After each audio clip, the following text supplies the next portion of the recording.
Hello everyone! For today's video, tara samahan nyo ako ngayon magluto ng potato. Ito, lalagyan ko naman siya ngayon ng cheese at ng pepperoni.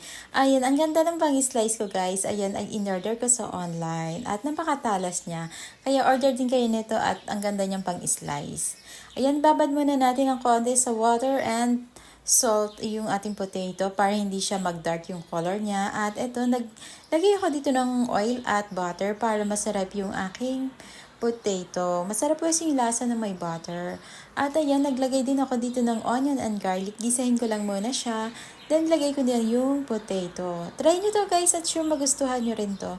Perfect to pang dinner. At ayan na nga guys, maglagay tayo ng salt and pepper.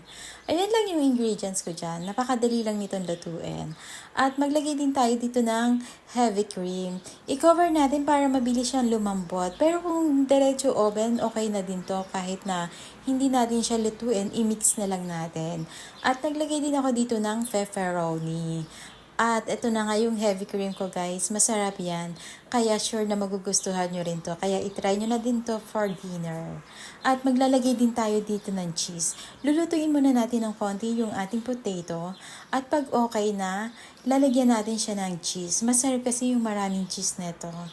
Ayan, lagyan natin ng marami. At later, lalagyan natin ng cheese din yung toppings niya. At pag okay na yan guys, ayan, malambot na yung potato natin, ilagay na natin dyan para i-bake naman natin para yung ibabaw niya, yung cheese, ay maluto. Ayan, para siyang pizza guys. Ang sarap niya.